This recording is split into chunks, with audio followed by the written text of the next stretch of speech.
Over the last few years, the Chinese pen market has really taken huge steps up in the quality of the nibs that they put on the pens. And two of the big brands that have really taken big steps forward in that are Moonman, or now Majohn, and Asvine. With the introduction of their number 8 nibs, including the Sun nib on Majohn, they created nibs that really stand up against those from the European and higher end Japanese market. But what Majohn have done recently is release a new nib, the Flex nib. Now this nib comes in at only a handful of dollars. I was able to buy one into Australia, including postage, for around $7. I put that on one of my pens and I'm going to show that to you today. So please like and subscribe, hit the notifications button, all that kind of stuff. Please consider becoming a member of this channel, where for a small monthly fee you'll get early access to my videos, priority comments, and eventually some members only Q&As. But right now, let's look at the Moonman or Majohn Flex nib and see if it flexes, but also if it stands up as an everyday writing nib option.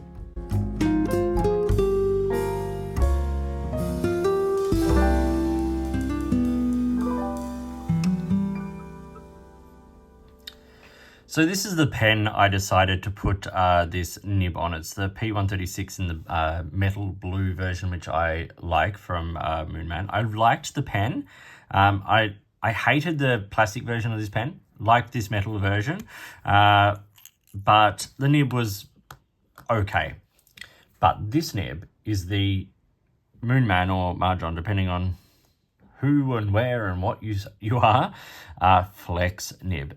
So it's a standard Moonman size nib. It will fit in some number 6 pens, but it's not a blanket rule, obviously. So try it out and see what pens. If you buy this nib separately, not on a pen, you can get some pens with it on it now.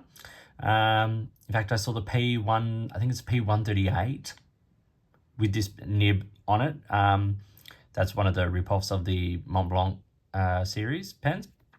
Anyway, this nib, you can see a couple of features, firstly, that I'm going to point out. And just to point them out clearly, I'll use the ink dabbler here from Dominant Industry. So firstly, you see that the slit doesn't just run down to the breather hole. It goes past the breather hole here. So the slit goes right down to there. What that does is it allows a bit more sort of flexibility, so you're not just bending sort of to that sort of point. You're sort of able to flex right through. It's got nice sort of longer tines with sort of deeper shoulders here, which once again gives a bit more sort of flexibility through the tines. And then this sort of like crescent shaped breather hole there, which also allows for a little bit more sort of flex sort of outwards, which is what we want from a flex nib after all. Nice little design features. It's got this sort of like mountain sort of jagged figure across the top of the nib there, and it's got these like little laces across it. It's very cute. And I was able just to slip the nib that came on this pen. The other issue I had with the nib that was on this pen was that it was two-tone, and I didn't like it with the color scheme. So this single chrome colored nib, and it's available in the chrome color and the gold colored nib. It is a steel nib. It was able to fit in quite easily there. So for this video, I have written with some of the other Flex nibs in my collection. So we have the standard Jowo Fine Flex, which is the one that's available on a lot of pens now. You can get it on pens from brands like Benu and Delta and things like that. And then I've got the Conklin OmniFlex. I put Conklin because it's still made by Jowo, but this is you can get on a lot like the Conklin Monteverde pens, that kind of thing. So that's the OmniFlex nib. And then the FPR, Fountain Pen Revolution, Fine Ultraflex nib. So what I have done is I've just done a couple of like basic sort of tests here. And what I'll do is I'll do a bit more scientific measurements of those line widths and the difference that we're able to get. And just noticed I didn't do the crosshatches, and I've already cleaned this nib out.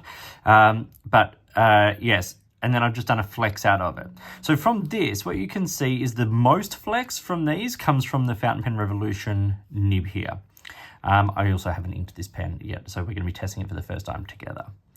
The issue here with a lot of these flex nibs is that they don't keep up with the flex. And that's always been the problem with a lot of the steel flex nibs that are available at sort of like more budget price points. I know that Magna Carta has just released their steel flex nib. They had a gold flex nib that apparently performs absolutely beautiful. I've not been able to get my hands on one of those yet, but they've released a steel nib, steel flex version. Now, I should say from the outset, I'm not a flex pen user. As a left-handed writer, like the nature of flex is that you flex on the downstroke, right?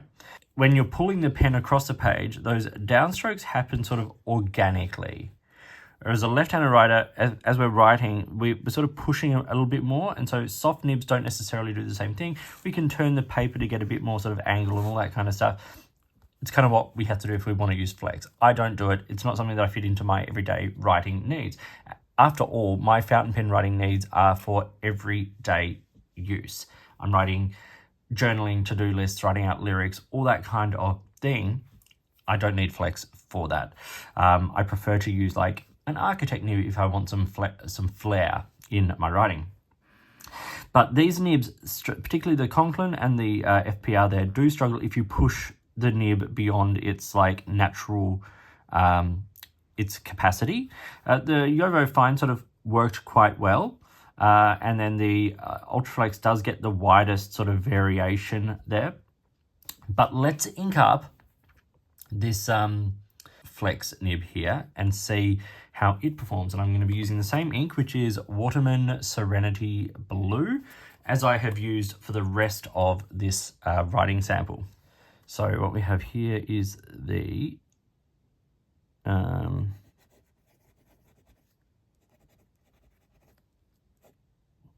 little skip there.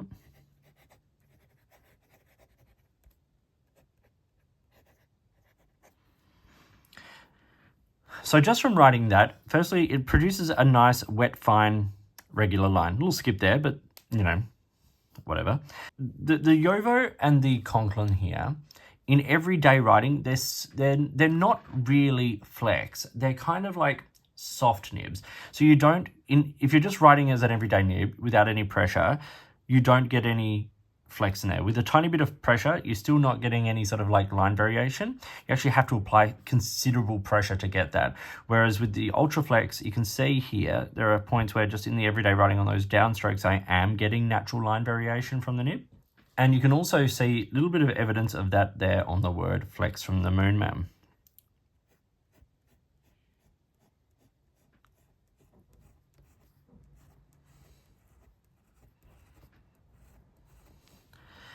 I have to say, that's pretty good.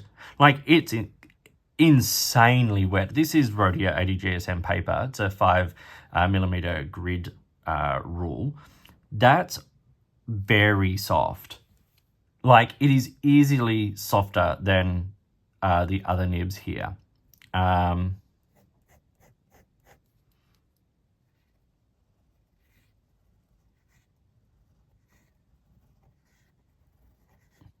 Like, we're catching the feed.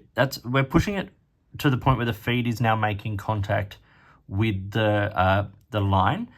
But that is fantastic. Like, that kept up. It's wet. It's generous. Like, this is just the standard feed.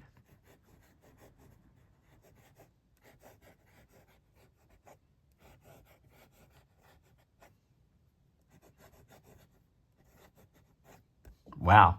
Okay. So it's smooth. It's wet. It's got really nice natural flair on it. This is actually a flex nib I can see myself using, because that's my sort of everyday writing there. Nice little bit of flex, a little bit of softness. Not too much pressure to make it either. Like,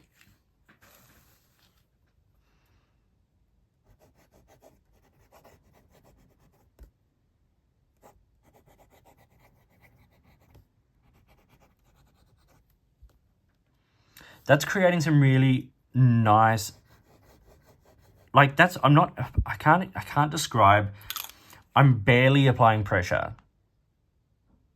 Barely, and I'm getting nice little hits of that variation in the writing. This is a very nice nib, but I've got to say, like, it is so wet. Like, this initial flex out is still wet. So what I might do, before I do the measurements and everything, I might let that dry. And I'll come back, we'll do some line width measurements across the nibs and get an idea of the variation between the extra, like the no pressure through to as much pressure as I have applied in these writing samples. But you can see this one is keeping up. There's no issue. I wasn't going particularly slow. Like, I don't know if I can get it to railroad out. Let's have a quick, let's just,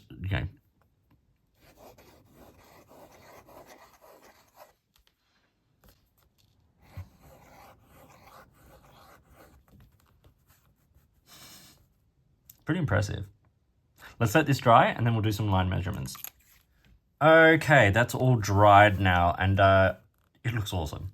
I can't talk higher praise about this nib. It's smooth, it's got some nice flex, it keeps up well. Whether that'll keep up once the pen is less primed, like I literally inked it today, I don't know. I'll get back to you on that one. But this initial inking, like, that's pretty good. That's very good. Okay, now let's do some line width checks. So I just have my little line width sort of ruler here. Let's do these measurements. So with the Yovo Flex, we're going from something like a roughly 0.5 to 0.55. So we'll say point to something like a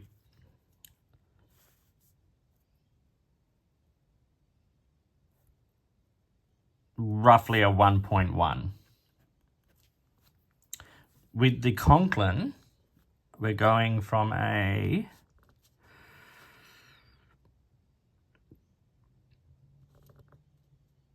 like a 0.6-ish to something like a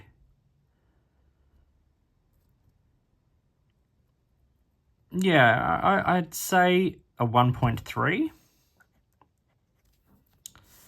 With the Fountain Pen Revolution nib, we're going from something like a,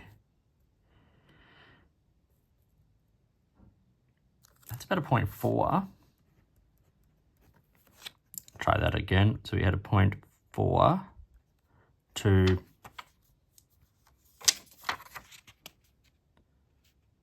1.8. Got a little bit of ink now on my little ruler chart here.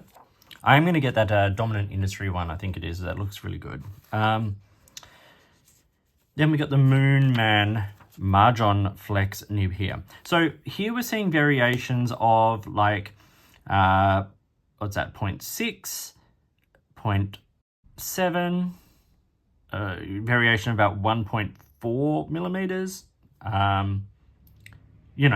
Which is a good sort of variation.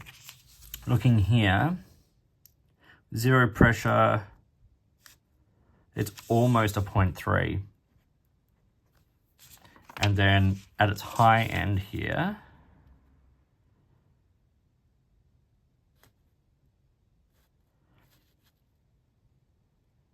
not quite. We'll call it a 2.1. So a variation of 1.8. So it's got the furthest variation. It has the finest line with no pressure. It's got the widest line with pressure. This is an impressive nib. Just for the sake of the exercise, seeing as though we're doing this, let's see what we're getting just like on everyday writing. In everyday writing, I'm looking like about a 0.3 to 3.5 to 3.4. And then with very little pressure, just for like the sake of, writing weight, going from to like a 0.7, 0.75. So you are getting a nice sort of variation there of about a third of a millimeter. And that's just the O to the wide stroke of the M there. So obviously, the upstrokes here on the J, things like that, they're going to be narrower, but that's natural. And this is with a left-handed writer. So a right-handed writer may get some different variation. And of course, everyone's going to get different things. The paper you use, the ink you use, you know, even probably the individual nib. These are really affordable flex nibs. We're not talking about high-end, you know, like Magna Carta nibs here. We're talking about, you know, produced en masse. In terms of this quick flexi writing here, that's where we're getting like the 0.3 sort of line to the, what did I top it out on this one? About 1.8. So like, I think that's really impressive. And that was quick. So yeah, this nib, it says something, you know, like good variation, good capacity for faster flexing, all that kind of stuff. The Moonman or Majohn, depending on where you look, flex nib, steel nib, as I said, just put it here on my P136 metal. I like it. I like it a lot. This might be a nib that I use more and more. That everyday writing without pressure, just like the natural pressure of the downstroke. Really nice. So thank you for watching today's video. Please like, subscribe, and hit the notifications button. And please consider becoming a member of this channel. In the meantime, enjoy your pens, your writing, and I'll talk to you soon.